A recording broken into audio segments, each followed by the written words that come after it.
Facebook list. Well, This is so fun. good evening, everybody. I'm Minister Sharon Brumfield, and James Jones is here with me this evening for Financial Friday. Dr. Burns will chime in a little later as he can, but we're going to go ahead and get started this evening. If you're joining us tonight, go ahead, like and share.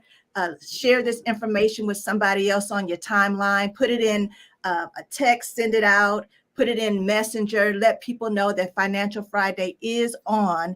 And I know James has an amazing lesson for tonight. What are we talking about today, James? Okay, we're going to overview of what it is to start doing your budget, start doing your planning, putting the numbers in, and what it look like once you start adding in your investments as well as your additional income, and then the overall totals of all of that information.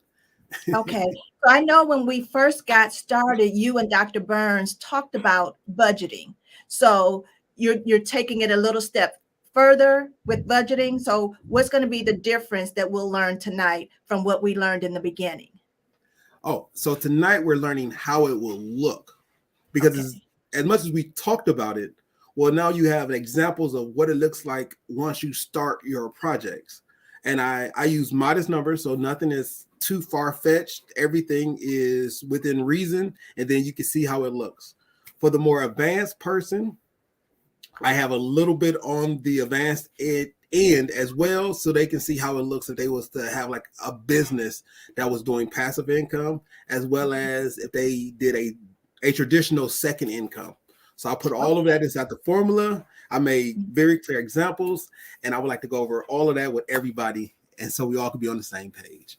Well, I'm excited and ready to go. Those who have already tapped into Financial Friday, go ahead and say hello in the chat. We want to know who's joining us tonight. And if you haven't had an opportunity to like and share, do that now. You can see the broadcast on YouTube.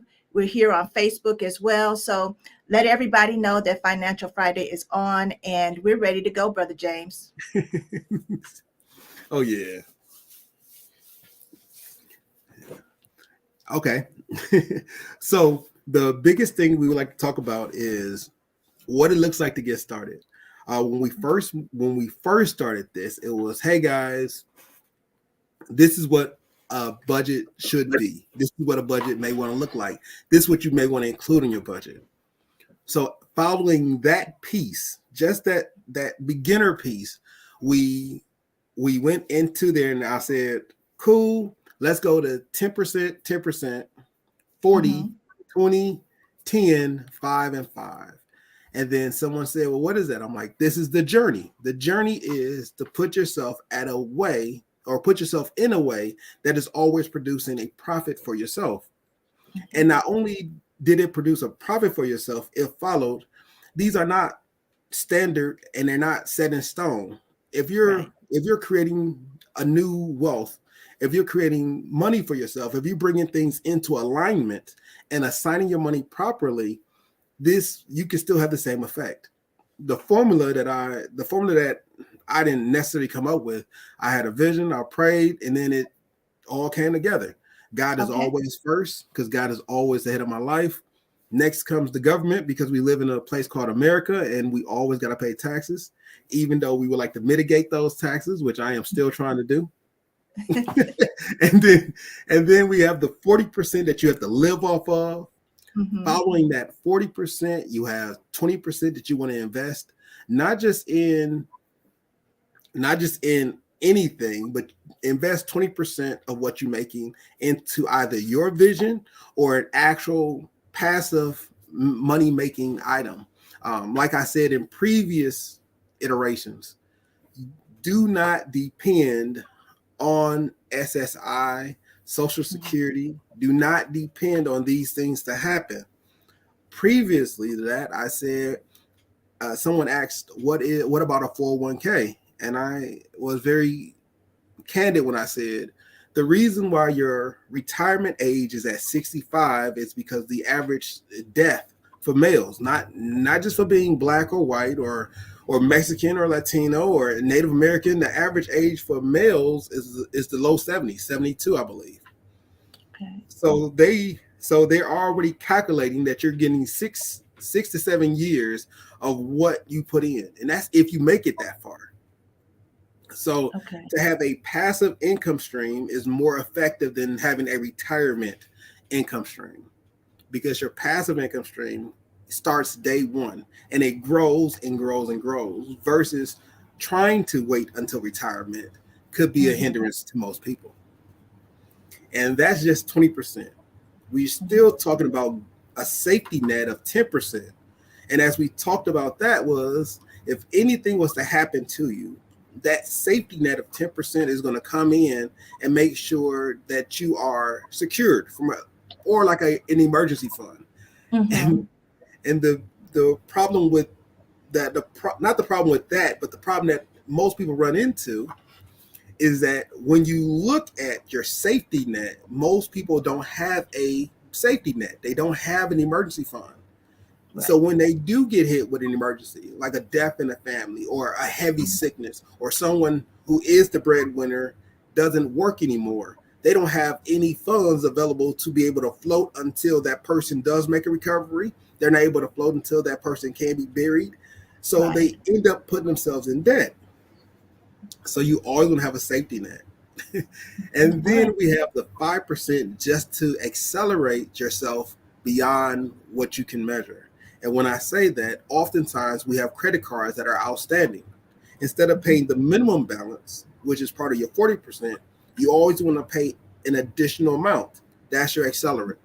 By paying an accelerant amount, you can, one, lower your overall principal balance faster, and two, you will pay less interest over time. And then the last one is the last 5%. That 5% is just for your sanity. And I know I've done all the research, so I know that it does work.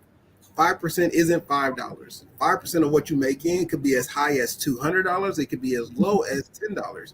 But you do have money to keep your sanity as you are making these adjustments with your finances. Right. I'm so glad that we're going over this again. Putting that budget in place has really been helping me. And so hearing it over and over and over again, as well as having the tool to plan it out, is just going to help us get to that next level even faster.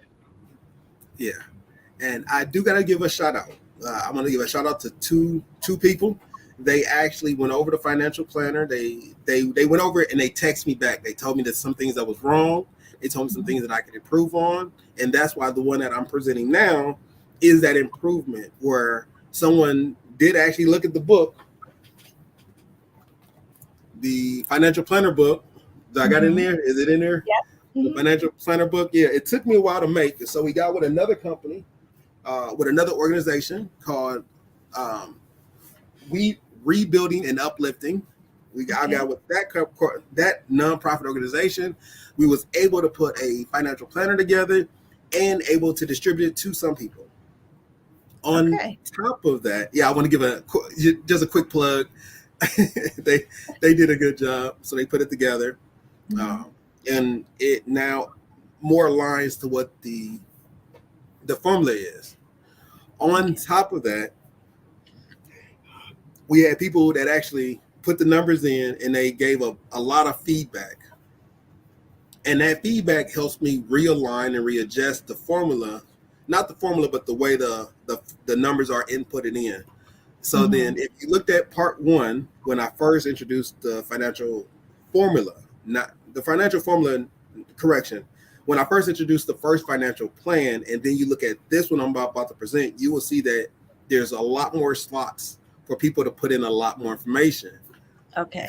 And the reason for that is when I first did it, I was thinking of myself. And just because I'm good with it, it doesn't mean it's good for the majority. And we always want to make things good for the majority. So you have a lot more slots, a lot more stuff is coordinated, and it all overlaps on each other. So if you make a mistake, you can see the mistake, you can fix the mistake, and then you can go back and do it all over again. So awesome. It is a fun experience. Awesome. All right. So we ready to get into the financial planner? Oh yeah. We got anybody else on? I haven't seen anyone say hello yet. So yeah, we have a few people on. I'm just not sure who's on yet. But if you're joining us tonight, go in the chat and say hello. Let us know that you're joining us. And as I said earlier, Dr. Burns is going to pop in a little later to join us for this evening for a bit. And so until that time, we're going to go ahead and jump into the financial planner. Okay. Yes, there we go. We got people on. There we go. Okay. So I want to say hello to all my grinders. This is Rise and Thrive TV with Dr. Anthony D. Burns. He will be in here, but right now we have Minister Sister Brumfield. So she's hosting. I'm co-hosting.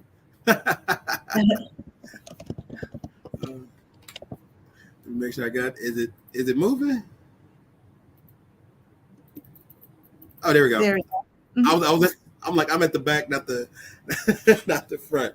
Okay. There we go. Okay. Uh-oh. All right. So we have a couple people who's chimed in. Minister Simone is on YouTube. Thanks for joining us through YouTube. Deacon Boone is on tonight. Good evening, everybody. All right, Brother James, it's on you. Okay. So if everybody can click, or you can make it as big as you want to, but this is the original, this is the modified planner. So when you go into it, make sure I can say it. There you go. I got it big on my screen so I can talk you through it. It just said work, just saved. Okay. So it wasn't supposed to save the workbook, just saved. But so the numbers are for God is 10%. If you notice, originally everything that was given to God was at the top. It now got moved to the bottom, and you have a lot more slots. So if you was to take a regular offering and tithes for $2,252, and your second check was $2,246, that means your tithes is $225.20 and $224.60. Now, I always like to give a little bit more, so it's $25 is another offering, or just a reason to give, and $50 was another offering, and another offering for $25. The funny part is that it is literally blocked, so that is so much fun. But the total for that, the fun thing is that what I just got done doing, I am pulling up now. So the total for that is $549.80. That brings you up to 12.22%. The one for God and Country, I put this in for your different types of insurance. Typically, you have federal tax and you have state tax. So if you make these two paychecks, or if you make about $40,000 a year, you come in with state tax of being about $87. And that's for two paychecks, 87 for one, 92 for the next, 46 for one, and 45 for the next. Give or take. Remember, these are not exact measurements because the government tax code can change. That brings, you also got insurance, which is, you got health, dental, and vision. Health, dental, and vision, they come out of your checks as well. And most people have a retirement of $51 here and $52 here. It comes to $103. When you add the $270, the $358, and the $103 together, you now at $731. That is a 16.25%. And I know that some people was asking me, or I've been asked, why is it more than 10%? Well, that's because the taxes is the 10%, but we often have insurance that we pay out of our jobs, and we have retirement that is taken out of our jobs. So even though it says 10%, you will always be more than 10% because you're not just doing taxes, you're also doing taxes, insurance, and retirement. But even though that's all being taken out of your check, you never want to just say, I'm losing this amount of money, because your retirement is yours. You just got to know how to receive it at the end. Insurance is yours. You just got to know how to utilize it when you have it. So even though it comes in at 16%, you want to be mindful of what you have going on. The next one is the living expense. So that is your orange right here. And the orange, we actually have more slots than what it was previously. Previously, you was given eight different slots. Now you have 21 different slots to put a lot more items in. And I put most of the same or similar slots in there because we go to the grocery store about 2 to 3 times. So now you have 3 different slots for groceries and you have 4 slots for gas. So if you go to the gas station often like I do, you now have 4 ways or 4 times to put gas inside of your formula. If you go to the grocery store, now you have 3 different ways to put groceries or a grocery amount inside your groceries. However, you have additional slots here. You have 2 more slots here, 2 more slots here, and 3 more slots here. So if you want to put in your exercise, like what it costs for a gym membership, you have more ways to input items. And I wanted to make sure that we cover as much as we can to make sure that we are reaching the 40%. Remember, 40% is just a target. It is not to make you or subject you to hit it. It's just a target that once you are at the 40%, you will be more able to facilitate a lot of things that you have going on. Currently, my active income is my tithes and offering as well as my living. That's my active income. I'll talk more about that a little later. Correction, not my active income. This is my active income. These are my active expenses, are the tithes and offering as well as the living expenses. So when it says active income, it's not active income. It is your active expenses because they always can fluctuate. The government will charge you a flat rate and your active income is your yellow and your orange. Right now, your orange comes in at $46. Correction, at 46%. Even though that's higher than 40%, you have to be mindful that even though it's higher than 40%, 46% is still a good number. Remember, these are all targets that someone is trying to hit. These are not explicit to you must hit 40%. Okay. And the reason why I say that is because these numbers that I'm using is actually, well, most of the numbers was given from somebody who was helping me get all of this stuff together. And these are his numbers or close to some of his numbers. So even though he's at 46%, he's doing well for himself. Mm-hmm. The subtotal for God, country, and just living expenses is now at 74.52%. And when you talk about that, ideally you want to be around 60%, but you must factor in the 16% that's coming from your government taxes, your insurances, and your retirements. So that's what makes it at 16%. So when you factor in those factors, you're at 74.52. It's not bad to be at 74.52. Right. What it means is that if you're at 74.52, you have less options in terms of your safety, your acceleration, and your sanity. And I'll talk more about that as we get further down. Now we're looking at, this is actually correct. This is your residual income. After and according to, when you get done paying off your bills, from a personal side, you have residual income. This is your residual income. Now, what are you doing with that residual income? You got $600 going to food. I'll show you in the next slide what that goes towards. You have another $260 going towards equipment. I'll show you in the slide after that one what that's going to. Because remember, the blue is your investments. So right now, you're taking about $860 and you're investing it into something that will produce an income. So you're investing back in yourself 19.12%. Is everybody still with me? I'm just trying to look at the chart. And where is the 19.2? Right here. Okay. All right. How do I if everybody hit control, is that control how you make it bigger? There we go. Okay.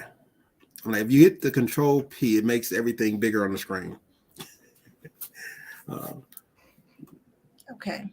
Okay. If I have to redo this, I will. It'll be full-fledged screens. I'll make sure I make it bigger next time. So also along with that, you have $100 going to your savings account. Remember, we talked about opening up a money market, a CD savings account. In this case, the person is putting $100 into their savings account. That $100 is only 2.2% that they go into their safety net. Your credit card, it just to say credit, you're accelerating about $200. That means for the credit card you have inside of your living expense, you're paying the minimum balance of $25. You're accelerating that by putting $200 additional dollars onto that. Can everybody can everybody see the 200 here? So if you're not able to see, just put it in the chat, or if you're able to see, so that James can know that we're all still following along. Yeah, because I'm like, okay. Yeah, I see. I see. Yeah, comment. So all right, we can continue. The 200 here. And then that goes up to your acceleration. So now your acceleration is at 4.45%. So if you was to do the math, if your minimum balance is $25 and you're putting an additional $200 onto that, then you're doing 4 times the minimum balance. Or after paying the minimum balance, you're doing 5 times what the minimum balance is. That will exponentially accelerate you to paying off that credit card. And once you pay off the credit card, if you have another credit card to pay off, then you roll it over and you continue the process so you can completely be out of credit card debt. Okay. And remember, all the interest you pay on credit cards, depending on how you file your taxes, is writable or write-offable. I want to put that out there just in case somebody asks that question. Yes, the interest that you pay on credit cards is tax writable, so you can write it off on your taxes. The last one is just for entertainment. Wait a minute, say that again, James. I thought I heard what you said, but I want to double check that's what you said. Okay. So the interest that you pay on your credit cards is tax writable, depending on how you file your taxes. Just the interest you pay.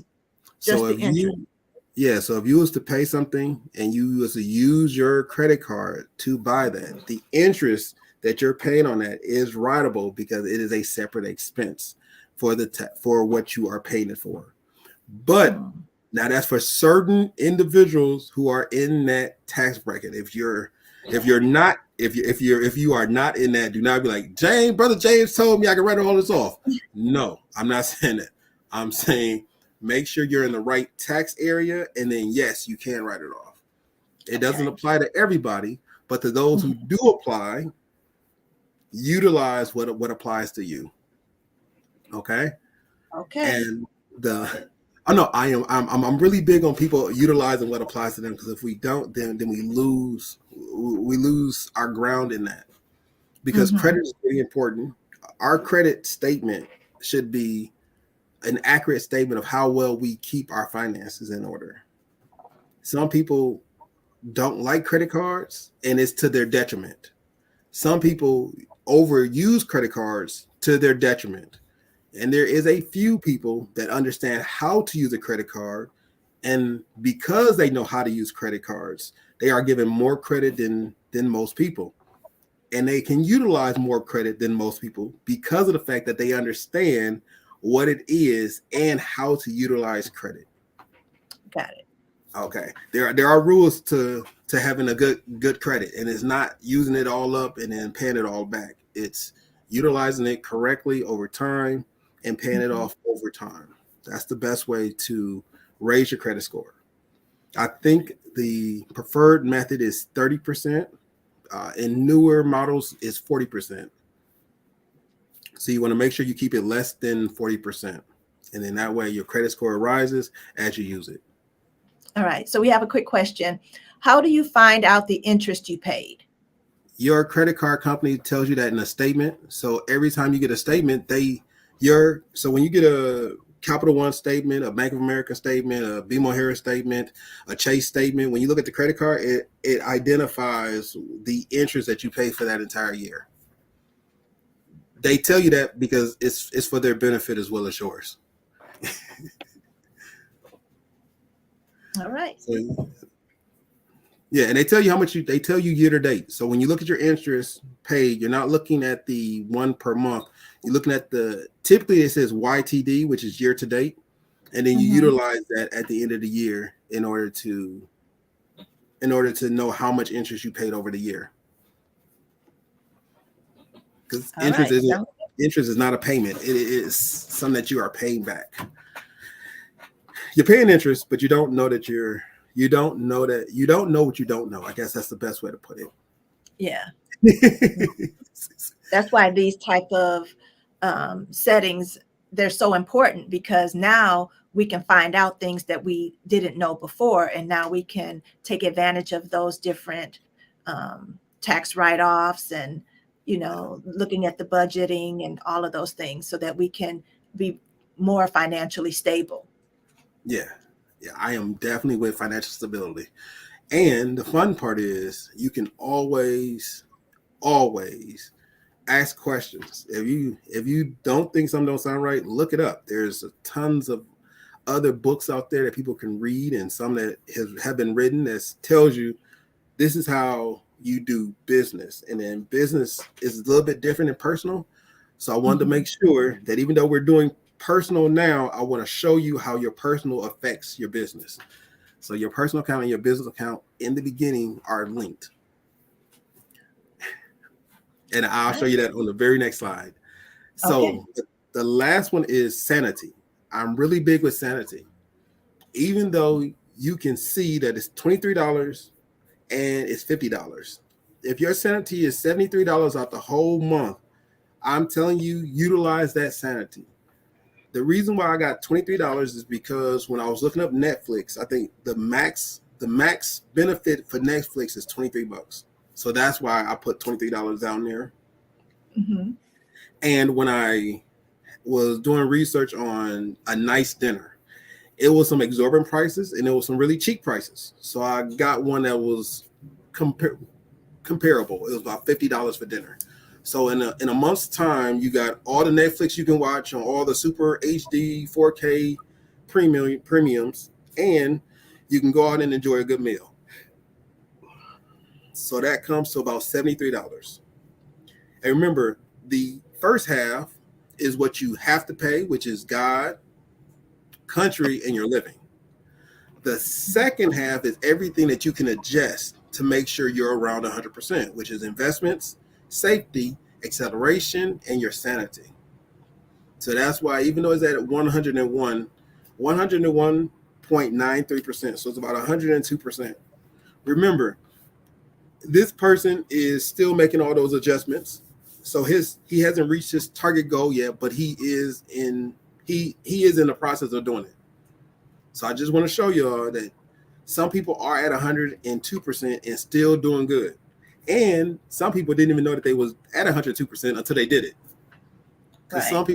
some people are nibbling like a little bit less. They just nibbling less. And I can't tell you how hard it would be if somebody's living expense plus God plus country came to $99. If it was 99% up here, there'll be no way you can invest in yourself. There'll be no way you can have an emergency net, accelerate. There'll be no way for sanity. Now remember, he's doing this because he want to pay off his credit cards faster. So he's giving $200 additional. if he wanted to be less, he can always send less money to the credit card company.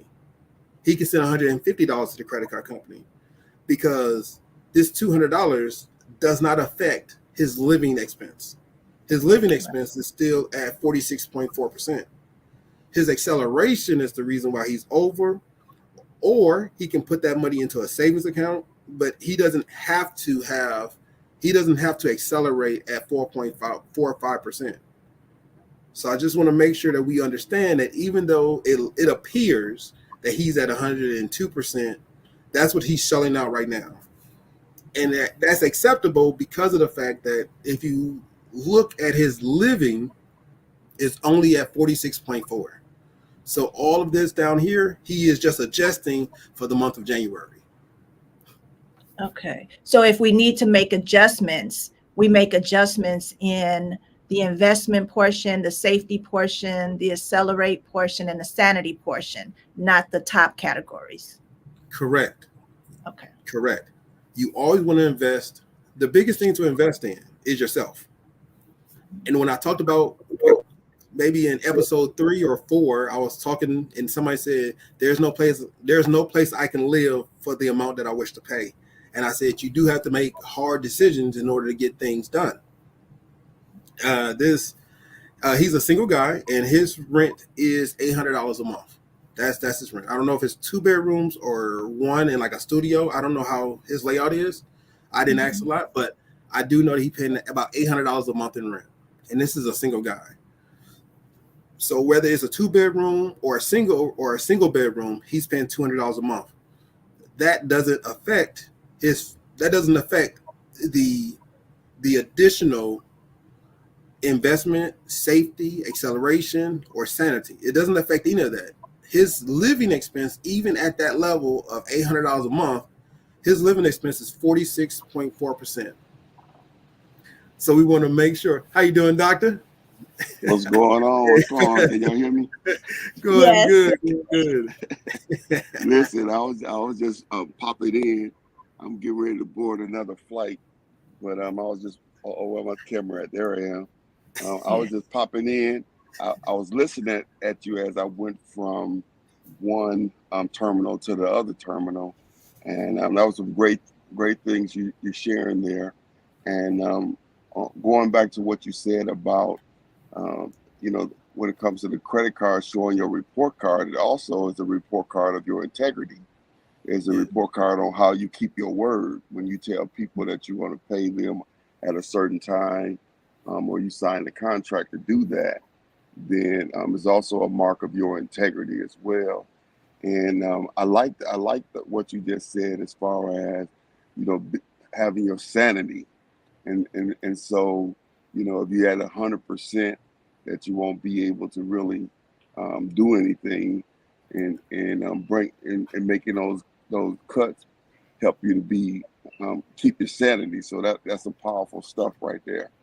Now listen, I don't know if I'm too loud for the people around me, but I'm gonna have to get off. And Lady Birds ain't around me, so she can't tell me if I'm too loud or not. and I got that preacher voice, But listen, this is a good lesson. This is a good lesson tonight.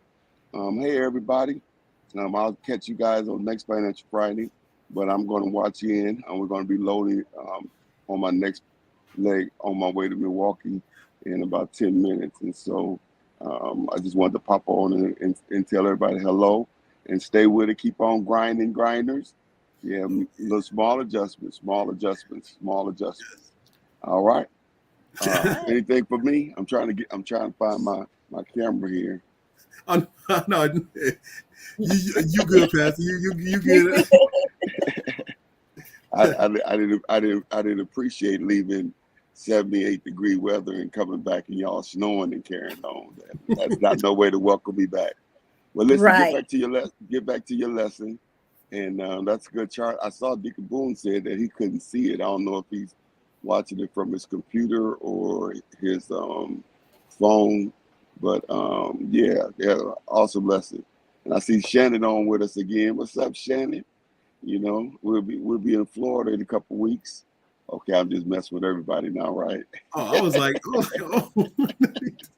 I gotta set my plan up. All right. Well, listen, y'all get on back to your lesson. I just want to pop in and say hello to everybody, and I look forward to seeing you all on next week. And I'll still stay tuned in until we get on the plane. Oh Okay. yeah. All right. Thanks for that's stopping in, Pastor. That's yours. Hi, everybody. Okay, y'all keep on Cadillacing. All right. Thanks, Pastor. So hopefully y'all can see. I will bring this up again. I will make more adjustments to it so everyone can see what I am going over. But I do want to reiterate, you do need sanity. So even though it is a low amount, you do have to adjust. Now, the guy I'm talking about, he's a really good, I'm like, he's like a brother to me, but I don't want to put no names out there. So he's really he's doing really good for himself. He's like a brother to me. And I am very big on keeping sanity. You don't know how much you need sanity until you don't have it. Until you are stressed out. Then that's when you tell yourself, I don't know how I'm gonna make it. Well, you should have had the sandwich. You should have went to McDonald's. Get the burger. You know what I'm saying? Okay. Sometimes it's just easier to eat the burger than lose yourself. Sometimes it's easier to go and get a pedicure than to be angry all day. Sometimes it's just easier to watch a movie and go to sleep with a can of soda than it is to deal with the stresses of all day. Now, I'm not saying drink until you become a rhino and get drunk. I'm talking about have a outlet. Sometimes it's good just to go bowling. Some people go talk with their friends. Some people just have regular dinner dates. Whatever you need to do to keep your sanity, I'm telling you, keep your sanity. So your sanity should never be zero. Yeah, You may have I agree with that. Yeah. Yes. I can't push that any more than Pastor Burns already pushed it. And Minister Brunsfield already pushed it too. You got to have sanity. Sanity is the way to keep all of this stuff moving. Even though it's 5%, your sanity is very important to me. It's very important to your family. It's very important to you as a person. Sanity is really, really, really important. She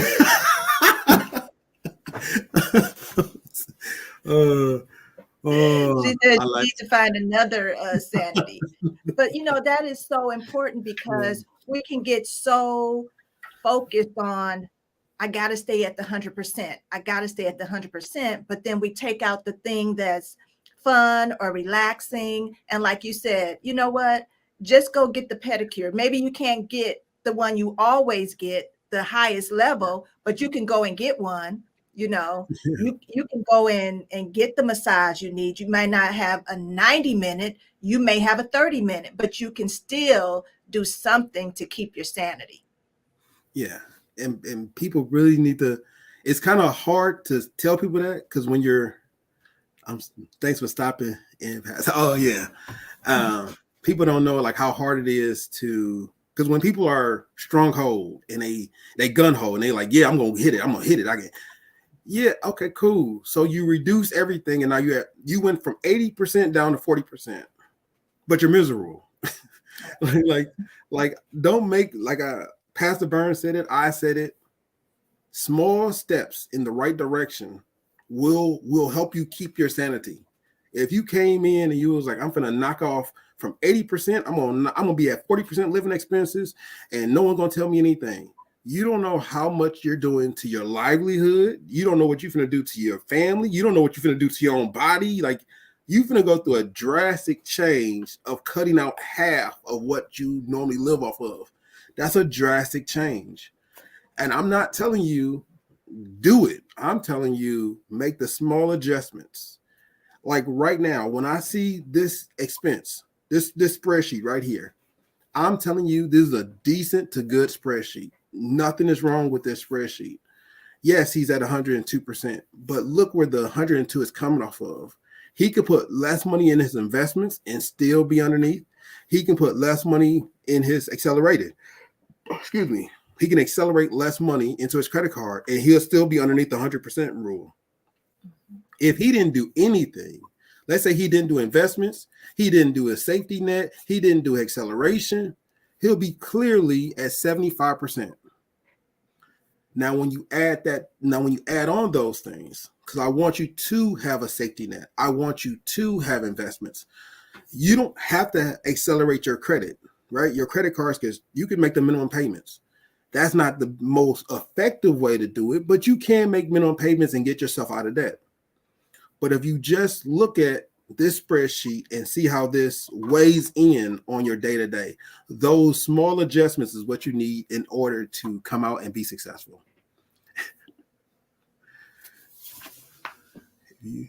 So Pastor said, if you do have to make a move for your sanity, make sure you get back on your grind afterwards. Yes. Remember, your sanity is not a week off. Your sanity is not 3 days off. Your sanity is an event. I'm finna go get this massage, and I am gonna have myself a good time. When I get done, I'm grinding again. I'm finna go and get this pedicure of my nails. And I say pedicure, and I'm talking to the guys too. Pedicures are not for women. They're not just for women. They're for everybody. So a pedicure can make you feel good. It can clean up whatever's going on, and you can keep yourself moving. Okay. If you got to get a haircut, guess what? Your haircut may cost like $50. I think it costs like $60 now to get a haircut. So if you got to do a $60 haircut, get a haircut helps you keep your sanity. Guess what I want you to do? Don't go the whole month and have a regular old hair and be angry at everybody. Get your sanity. Keep your sanity. Go get a haircut. Go get those things that will help you produce. It's like doing things that you don't want to do, that you don't like doing. Eventually, you're going to burn out. So I don't want you to burn out. I want you to stay strong, keep moving, and be as agile as you can. Grind out all the nonsense, and you'll make it. Yeah, tell Minister Mark again. He's sitting way in the back. He didn't hear you say pedicures and manicures are for everybody. Yes, they're for everybody. Okay, I'm telling you, from my doctor lips to my ears, pedicures are for everybody. Pedicures are for everybody. Yeah. Sometimes, yes. So you get a haircut. A haircut now in Illinois is about $50. And then you throw a tip on there, it's like $55. So yes, a haircut could be as high as $60. And I'm talking about the haircut. I'm not talking about the face. That's two different charges. You got the haircut, then you got the groom for the face. Yes, a haircut could be $60. See, there you go. Thank you, Pastor. Thank you. A mani-pedi, I don't quite know what that is, but I know the pedi is a pedicure and the mani is a manicure. Yeah. Gotcha. Yeah. I like a mani-pedi too. Am I saying it right? What'd you say? Am I saying a mani-pedi? Mani-pedi? Yeah. Okay. Yeah, I like a mani-pedi too. So Mark, get one done first, and you know what I'm saying? Get one done first, and then argue about how good it feels. But so now, since we're moving on, I'm going to show y'all what it looks like after. Okay. So remember, This is just the start. Now we're going to go to the next one. Okay. The next one is that you're taking the bottom, says $600 for food, and we're putting that into an additional income. Your additional income is called a little bakery called My Little Sweet Shop, where you make cookies and donuts. Now remember, this is fictitious, but if you were to take your food money and you was just to make cookies and donuts, that's all you do. You're at home and you're making cookies and donuts. Your equipment is about $75. That's all the equipment you'll need. Your ingredients is about $62. Materials is $73. Your marketing is $50. Your subtotal is $260. Now, since this is your LLC, we want to make sure that we pay everybody. So we're paying one employee, who is you, $7 at $7.25 an hour. I believe that's minimum wage, but don't quote me on it. So you yourself made $50.75. That's how much you're paying yourself. Over to my right is the cookies and donuts that you make. Some are for $1.50. The cookies are for $1.50. The donuts are for $2. You made a minus amount: 15, 30, 28, 24, 32, 56. So the total number that you sold was 185 treats. These are the totals of that treat. Now, even though the numbers are all accurate, I don't want you to get boggled down in the numbers. I don't want you to get boggled down in the numbers per cookie, like 150 times 15 equals 222. I don't want you to get boggled down in that. I just want you to know how the money flows. So as your additional income, right? Because you're always investing in yourself. Remember, we're investing in ourselves. So this is one aspect of the investment, which is My Little Sweet LLC, where they make cookies. Okay. If they was to do that, they bring in a revenue about $300. The total cost of operations plus people is about $300. And they get an investment. That's what your investment is doing. Remember, your investment is making investments. So the food amount is $600 minus the 310 plus the 333. You have a profit of $622.75. Is everybody tracking on that one? Because we're going to keep moving. Remember, this is just a model of what it costs. Now, we're going to go back and look at your next one. Your next one is equipment for $260. That's right here at the bottom, $260. Everybody sees that? The $260? Okay, we're going to take the $260 and it goes for equipment. This equipment is for your investments. Remember, when we talked about having additional sources of income and we talked about passive income. This produces a passive income. The other one was additional income. This is passive income. So you start off your equipment at $260. You bought 2 properties. Now, if you're not there yet, right? If you're not there yet, don't worry. You will get there, okay? You will get there. So you got 2 properties that produced $800 and $1,200 a month. Your maintenance is $250, $50, $300. You got 1 person working minimum wage to pick up the rent checks. That's $50.75. Okay, it's the same as the LLC, but this person isn't you. This is a passive income producing organization. So after you collect $2,000 in rent, right? Because you got docks and sparkly lights and a docking fee, you add the $260 plus the total cost of $350, and you now make $1,916.25. To make sure I reiterate that, your revenue from your rent collected and your surcharges here come to $2,700. The maintenance, the management fee, which is $250, the maintenance, which is about $50 a month, comes to $300, plus the 1 person who is just picking up your rent checks or making phone calls for you, that comes to $300.50. So your profit would be your total cost minus your revenue plus your starting amount for your equipment. That gives you $1,916.25. So when you take what you originally had and then you put it along with your LLC, which is an additional income, which most of us are entrepreneurs.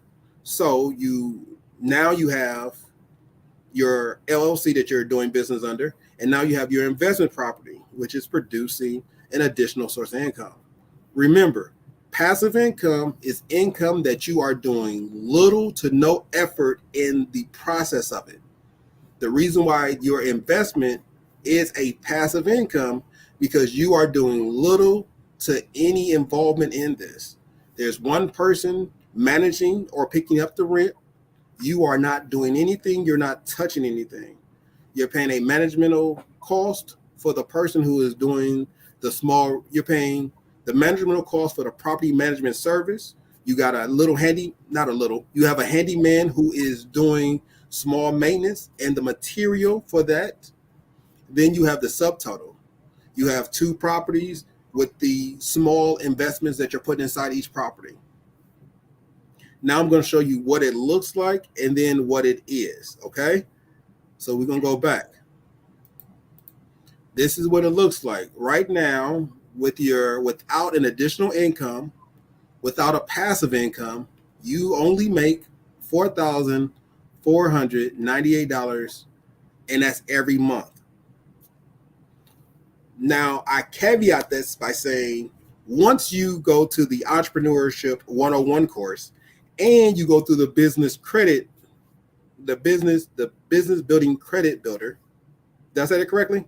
The building business builder, business credit. the building business credit course. Okay, so you go to 1 is how do you structure your business? 2, how do you structure the credit behind your business, which will be tomorrow. So you go to these 2 courses, and now you have a platform for what I'm about to show you. So if you have an LLC and you understand how credit works, and you put those together, and you can either produce additional income or produce a passive income, it now will go from $4,498 to $7,037. And your question may be, how are you doing that? Easy. The Suite LLC income is bringing in $622 additionally. The passive income, which is the property management, is the real estate, that brings in an additional $1,916.25. All right. So quick question, James. Yes. Quick question before we go forward. So if I'm actively engaged in the business, it's income, but if I'm not doing anything for it, it's passive. Correct. Yes. Okay. Because it's a time over model. It's a time over model.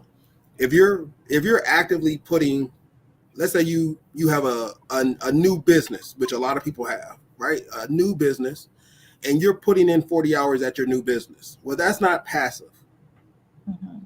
You are a self-made person. You are considered an entrepreneur, but it is completely an additional income once you start hiring the right people. So now you're at home making phone calls saying, hey, I need you at here to deliver those cookies. I need you there to pick up those cookie orders. Now you're doing little to no work because your time is now yours. That's when it starts being a passive income. If you get really fortunate, now you're just sitting at home making visionary statements of where you want your little sweet shop to go. Then that also becomes passive income because you're not doing anything. It's actually just running by itself. Got it. Okay. So the best way to say what is a passive income is if something was to happen to you, do the business die? If the answer is yes, then it's probably not a passive income source. Mm-hmm. If you could be, and I won't say die, let's say if you was injured, right? Let's say I wanted to go out of town for a year, right? And I had another job offer. So if I could take my job and I go somewhere else and I'm doing 40 hours a week outside the city and I don't have access to my business, can my business still run and maintain itself away from me? If the answer is yes, then you now have a passive income product that you are producing. If you go away for a year and your business will crumble once you go away for a year, that's not bad. It's just you have to know that that's an additional income, not a passive income. Okay. Got it. And both still work. So the little sweet shop can still produce income. There's nothing wrong with a little sweet shop producing income. As you can see right now, they're producing $622.75. Mm-hmm. The passive income, even though it's producing $1,900 a month, that's not the guaranteed income for across the board. Some people are still owning property and they are the main person running the property. So it's a lot less because they're not a passive income user, even though it's real estate. They're in the additional income side, not the passive income side. So I want to reiterate, both are still credible. You can still make money off both sides. It's just you have to be aware that a passive income means that you're not involved or you're a little bit involved. Like the Little Sweet Shop, My Little Sweet Shop LLC. If you had 2 employees and they wasn't you, and you was involved with the vision, the understanding, and how to make your particular cookies, because you want to be able to make your signature cookies. So you're teaching how to make it. That's little effort on your part. You go in there, you're teaching them how to do it, but the shop itself is being ran without you. So that's how it becomes a passive income. All right, got it. Thanks. Okay, and I do want to say, so once we start accumulating this LLC, the LLC start producing income, as well as the passive income of real estate start producing its income. You're now, instead of at $4,400, you're now at $7,000 a month. And now that drops all of your other totals. So what you gave in offering that used to be at, the offering that you gave that used to be at 12% is now at 7%. All your taxes that you gave to the country used to be at 16%. Now they're at 10%. Your living expenses that used to be at 40%, you're now at 30% or 29.43. Your subtotal is still 47.46. Your subtotal went down about 30%. So you went from 74.9 to 47.63. And the reason for that, the fun part about having an additional income source and or having a passive income source, is the taxes. If you do it correctly, you are not taxed on passive income at the same rate of active income. Passive income comes in. If it's an LLC, you can mitigate a lot of those taxes through your working. And a lot of those things can be written off because you are your own employee. How do I know? It's very easy. I've done it. So that is fun. But getting back to it, as you manage a business, remember you have to pay yourself. It may be hard. You may not want to, but you want to make sure that everything is allocated properly so someone is getting paid. Because remember, the goal for everyone is to go from being a entrepreneur to being a business owner. And when you're a business owner, you're taking a step back to allow the business to grow without you. So it can be a income producer, which means it's a passive income source. So you can move on to your next biggest, brightest goals. Okay. So that's good. That's good to know. And that's a step that I need to make, is not putting everything back into the business, but making sure that I'm paying myself too. So that's good. Yeah. When I say pay yourself, I do mean pay yourself. Me in the beginning, right? In the beginning, when I didn't know any better, I would try to put as much money as I got back. I try to nickel and dime everything I had and then put it all back inside the system. It took somebody smarter than me to ask me, why are you doing that? Right? Because the meal we just had was a business meeting. Why don't you write that off? And I was like, what do you mean? It was a business meeting. We can write off that in our taxes. Different conferences that I go to. If you go to a conference, guess what? That conference is writable because it's a conference. It's there to make you a better. Well, for me, it was there to make me a better landlord, as well as a better real estate manager and owner. So these conferences that I went to, even though they was advancing a business, they were still tax writable because of the fact that the line that they was in was over the education side. And even though it makes me a better person, because in business, you become a better supervisor. In business, you become a better leader. In business, you will become a better teacher. You may not be the nicest, the angriest, the funnest, the most understandablest, but you become better because in order for your business to grow, you have to be able to tell somebody in a clear way, how do you want your processes done? So even if you think you stutter a lot, if you went to enough business courses, you will understand that you have to. And when I say have to, I do mean have to. You will have to be able to communicate your ideas and thoughts to the next generation so they can carry on without you being there. Got it. So that's why education is key.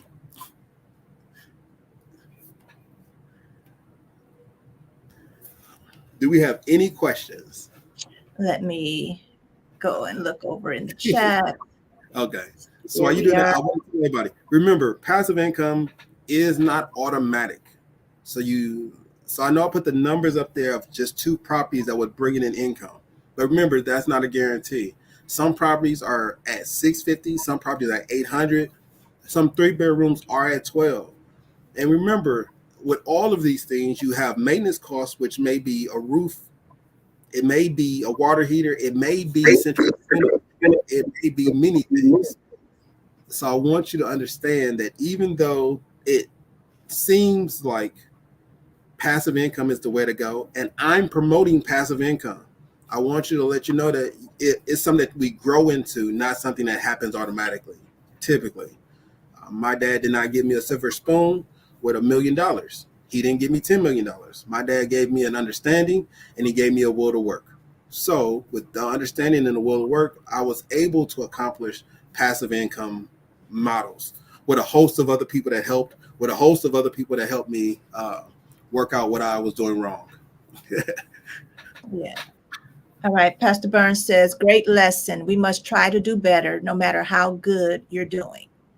Yes. We can always get better. Yes. I am always trying to angle myself towards the 40%. And like I tell people all the time, I don't always hit 40%. It doesn't matter how good you're doing today. You always got to try to do better tomorrow. Some days I do hit 40%, some days I don't. But that doesn't stop me from having my goal to be at 40%. Me putting 20% of my income back inside the company, that doesn't stop me from still enjoying life. It's just these are the goals that I'm hitting, or the goals that I'm setting myself up for. And when I say you set yourself up, that's how you hit it. You got to look at your finances. You got to take in what your finances are, and you got to actually make a conscious effort to hit these income goals. I want to make sure I'm doing this. I want to make sure I'm doing this. I want to make sure I'm doing this. Why?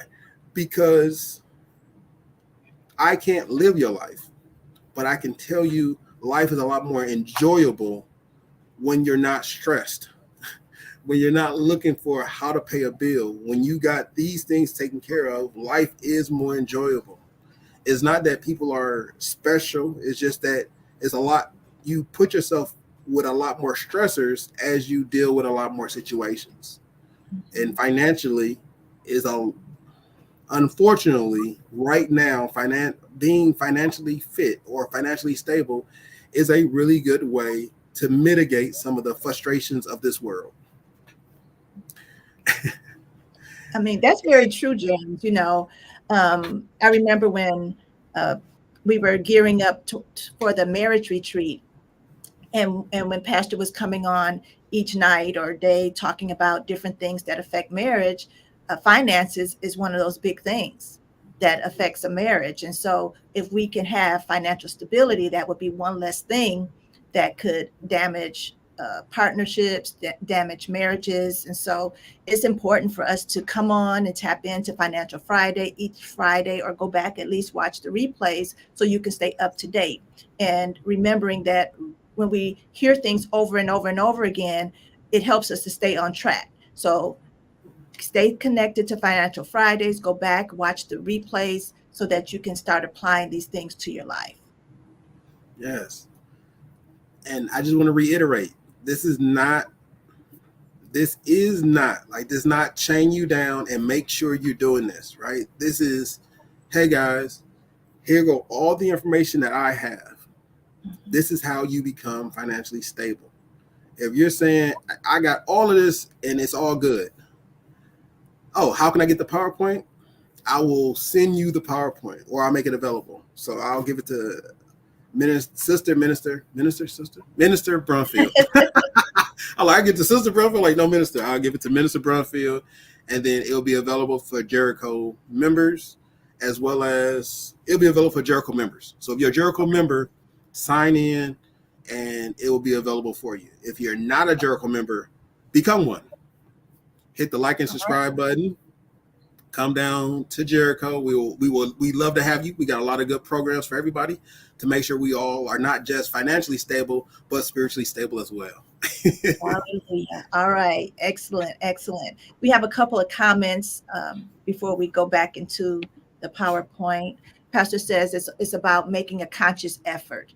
Whatever we do, we have to make a conscious effort. We make that decision. Okay, I'm going to make these adjustments. And then we put forth that effort to get it done. And then it's all about financial freedom.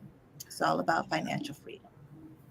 It is nice. it is nice when you don't have to worry about a whole lot of other stuff that goes on.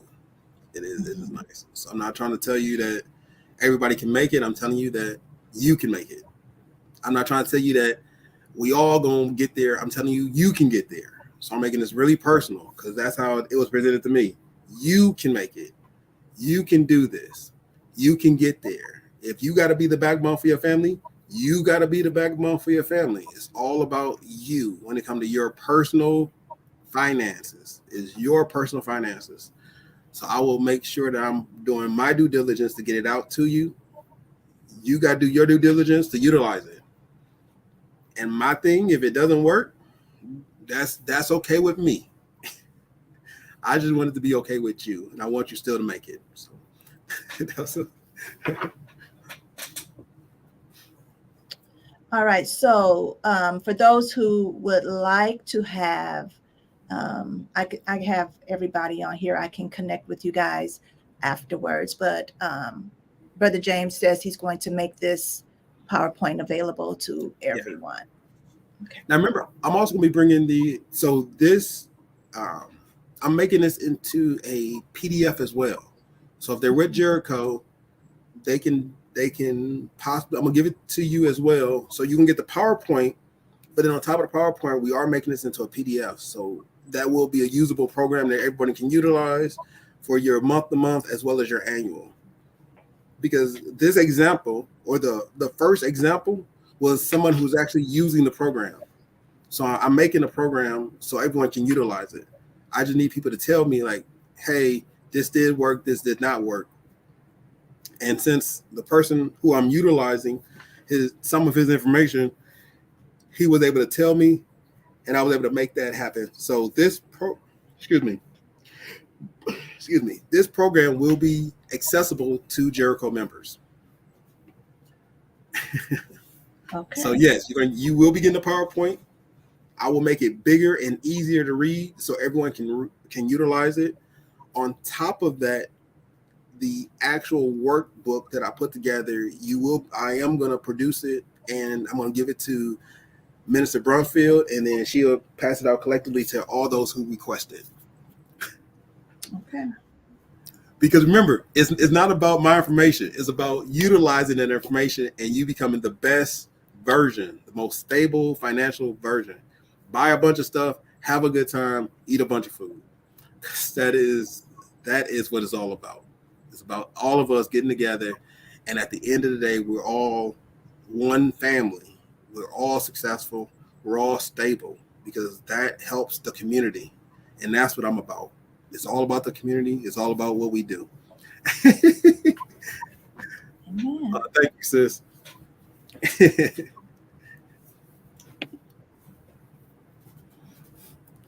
all about doing the work, Pastor Burns. Yeah, we need to do the work. All right, Brother James, do we have some things we need to finish before we close out? Oh no, the next slide is just from my heart to yours, representing the pastor. I want everybody to rise and thrive.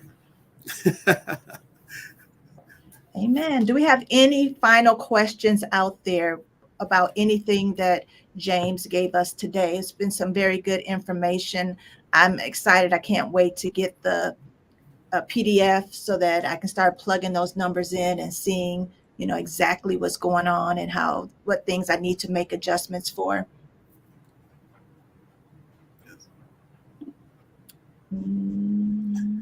Seeing if there's any questions in the chat.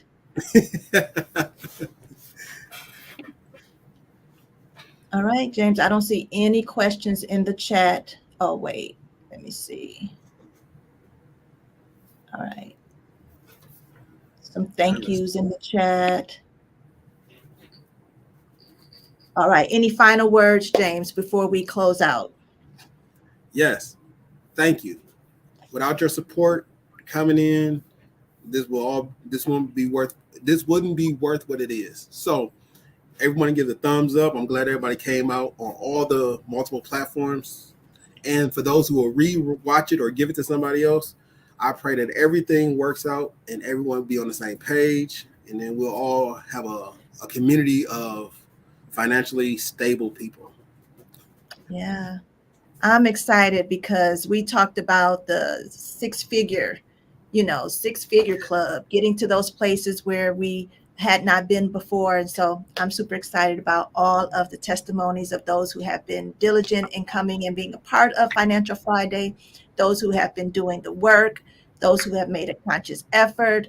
We know that as we continue in that process, that God's working through us, and we're going to see some changes and some miraculous things happening in our finances. So I'm super excited. Oh yeah, same here.